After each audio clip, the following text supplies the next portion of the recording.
Madam President, can we feel safe in Europe?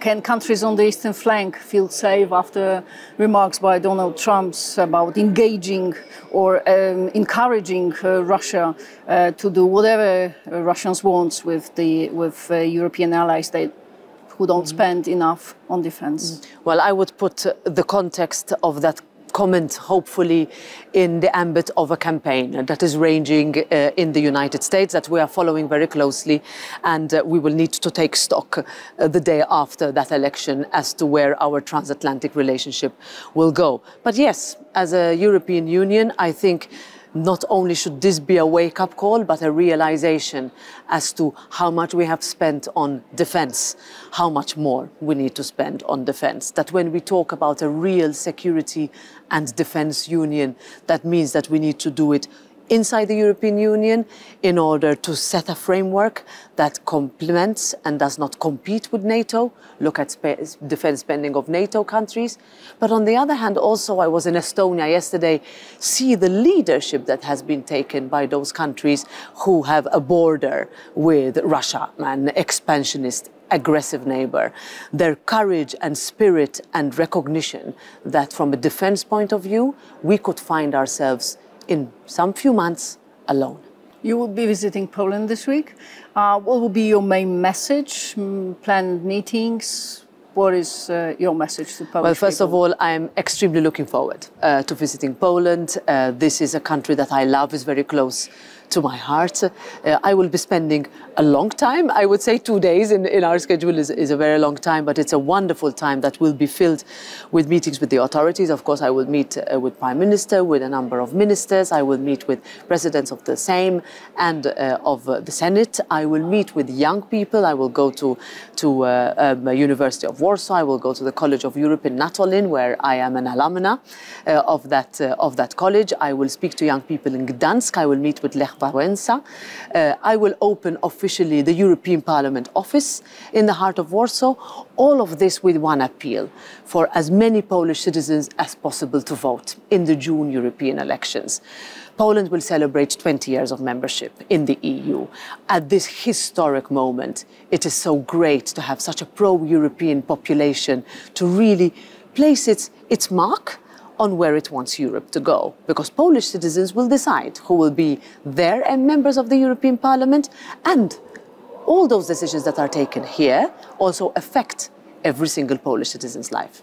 Is there an urgent issues in the European Union that Poland will be required, as a crucial role of Poland will be required?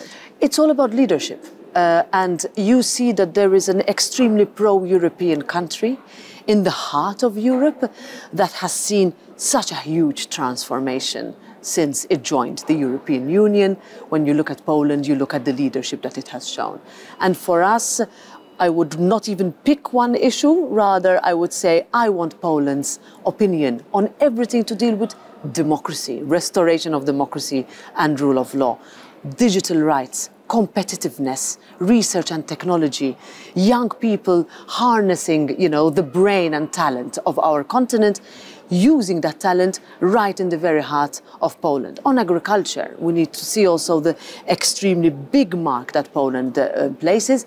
Poland agricultural sector, its representatives, relationship on enlargement, how do we go forward as such a big supporter of Ukraine that Poland is, of Moldova. We will see Poland's mark everywhere, I have no doubt. How is it to visit a country under the attack? Of course, I mean Ukraine. You were the first leader of the EU institution to visit Kiev. How was it? Oh, it was very difficult. First of all, I had never been to Ukraine before.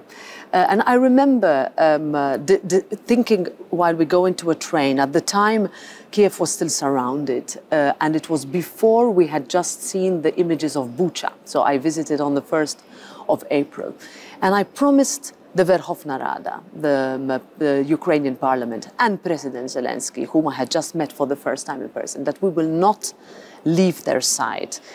And I give credit to that trip of us being present there, and then afterwards so many meetings that we've had both in Ukraine and in other parts of Europe, that we have not wavered in our support, whether it was to call for candidate status of Ukraine and then starting for accession negotiations, whether to make sure that our decision-making on tariffs, on military support, on ammunition, but also on logistical support, on training, on financial help, 50 billion euros as the latest decision. These were all, I would say, taken in the perspective of having arrived in Kiev, seen the spirit of the Ukrainians, and questioned why in 2022 we have a hot war on our hands. That's the reality. The European Union has always been vocal as for Ukraine, always one step ahead of the EU governments concerning Ukraine. Will you push EU leaders to approve this negotiation framework during the summit in March? The first thing I realized, especially when we, within a few days, by a huge majority in this parliament, almost unanimity, very important because it's rare for this to happen, that we agreed that that Ukraine should be a candidate country for the European Union. And I remember there were questions, is it too fast? Why already now? We have a country at war. For us in the European Parliament, there was no question. And I give credit also to Polish members of the European Parliament for having pushed us in that direction, because our citizens, Polish citizens, said, we want Ukraine in the European Union.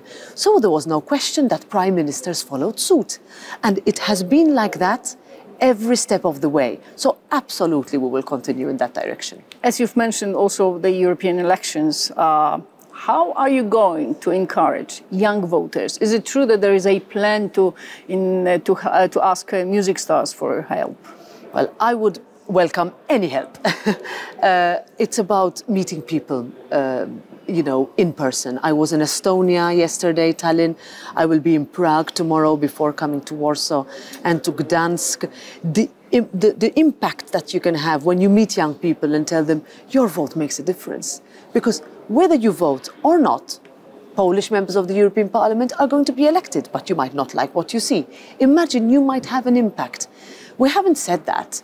Brussels has been too far away. Sometimes we meet only young people, for example, in the core of cities rather than also go out. And I've spent a lot of time in Krakow. I have been to suburbs also of Warsaw. I love to come to Poland and speak to young people. For me, that is, I would say, crucial, together with a very open and frank conversation that could be held in person, but also online. So we will have a specific campaign targeted for young people. We have 4 countries that will already vote at age 16. So that will make a difference. I can tell you I am a mother of a new voter. One of my boys, one of my 4 boys will vote for the very first time. And it's a challenge. I see that when I speak to him, that this is not the same conversation I used to have with my parents. And it's something that, I will use also my personal experience in order to push that narrative. Thank you very much for this interview, Madam President. Thank you.